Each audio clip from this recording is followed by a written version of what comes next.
Tenemos entendido que leer currículums es un poco tedioso.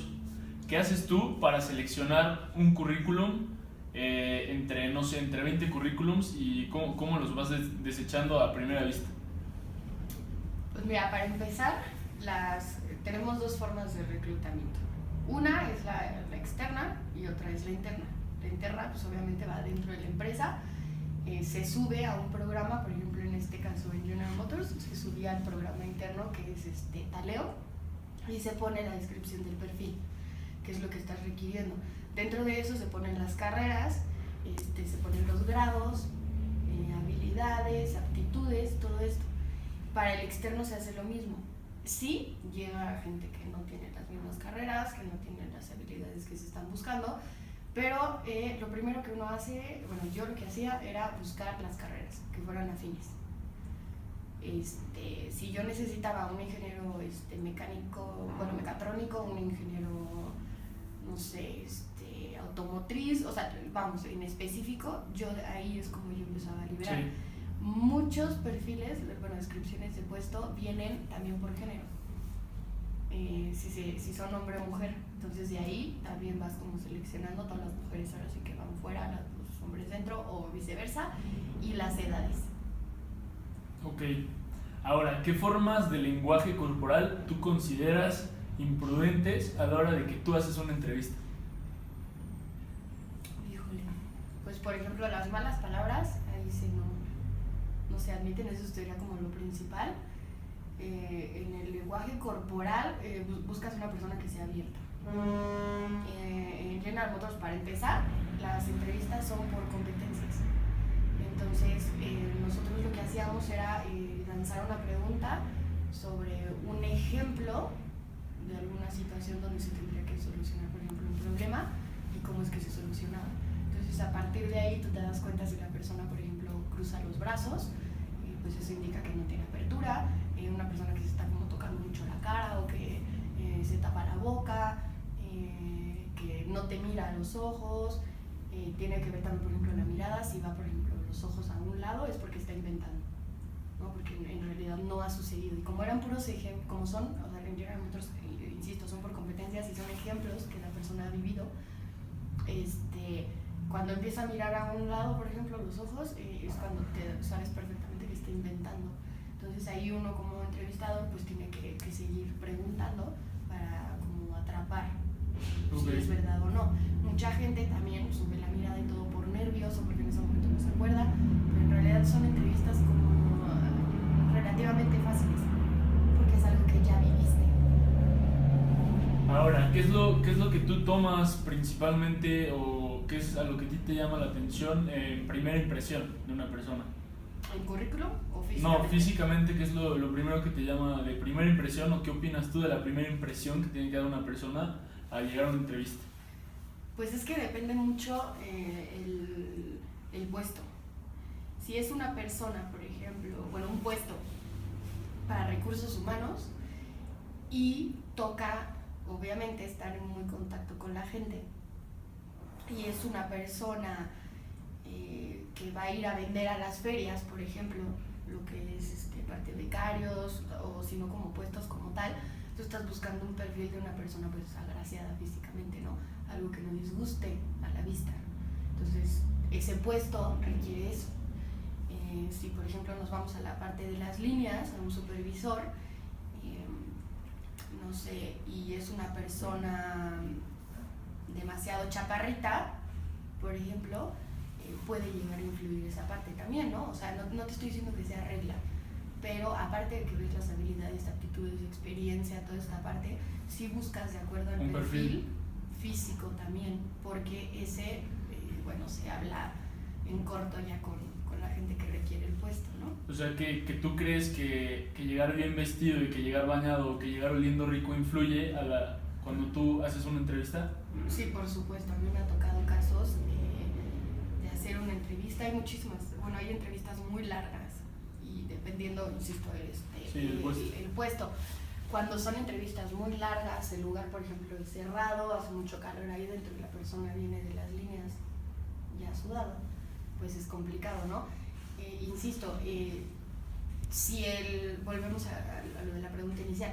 Si la gente está siendo reclutada dentro de, o sea, es interno el proceso, y por ejemplo vienen los de la parte de aluminio, de la planta de aluminio ahí dentro, evidentemente pues el aluminio tiene un rol en específico, usan un cierto uniforme, y para pasar desde su planta hasta donde está la parte de reclutamiento y selección, pues tienen que ir con casco, chaleco, Hay gente que llega, se cambia ahí dentro, los bañitos de reclutamiento y selección, se perfuma, se da una manita de gato, entra con saco y todo. Como hay gente que de plano no tiene tiempo porque el trabajo está muy fuerte, lo que sea, y llegan así vestidos.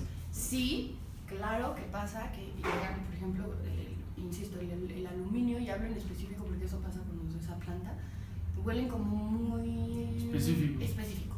Y sí hace mucho calor, y más lo que recorrieron caminando, que es una distancia bastante grande, y aparte ahí hace calor y muchas horas, la verdad es que sí es tedioso, el ambiente como que se tensa y uno tiene que salir a respirar, entonces pierde el gancho.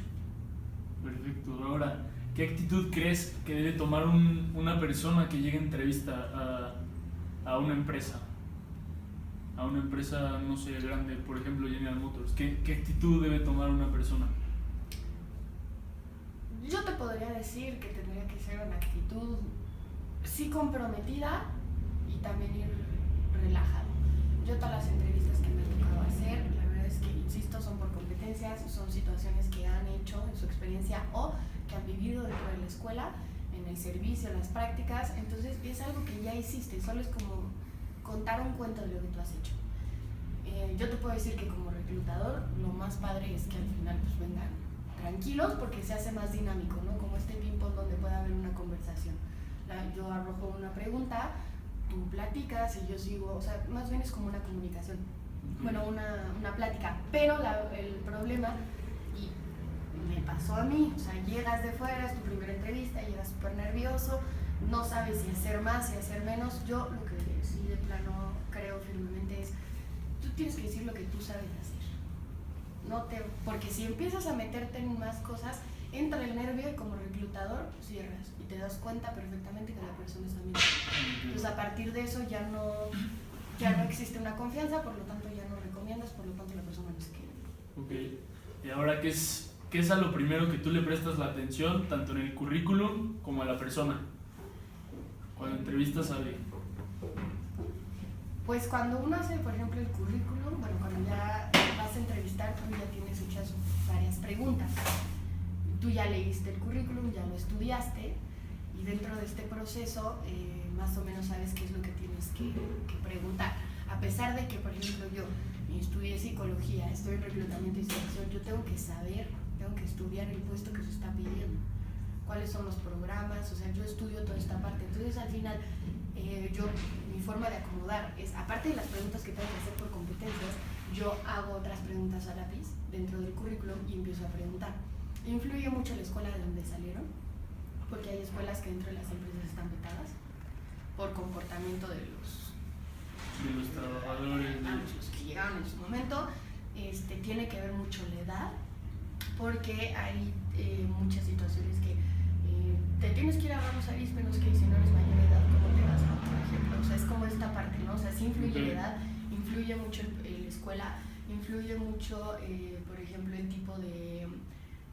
Si ya son egresados, el cómo fueron egresados, ¿no? Si fue por prácticas, si fue por titulación, si fue por, lo que sea, son diferentes cosas. Hay muchos supervisores, por ejemplo, que me dicen, ¿sabes qué? Yo necesito este perfil y no necesito que sepa tanto inglés. Pero en otros puestos me dicen, necesito que tenga un 100% de inglés.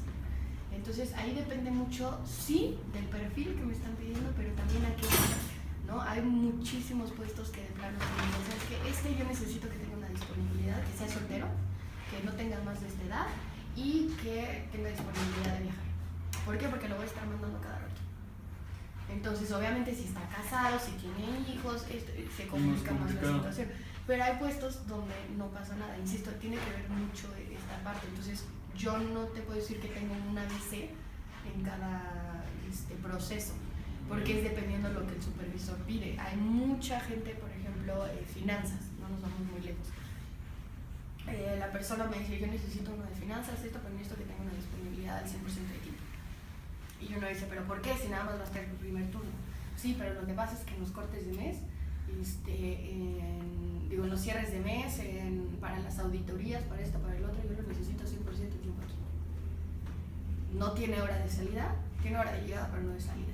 Entonces, no puedo evidentemente agarrar a una mujer que tenga hijos, que tenga que ir por ellos a la escuela. Entonces, a pesar de que el perfil me pide ciertas cosas, el supervisor me está pidiendo que este perfil tiene que tener esta disponibilidad. Ok. Bueno, muchas gracias, licenciada. Gracias por la entrevista.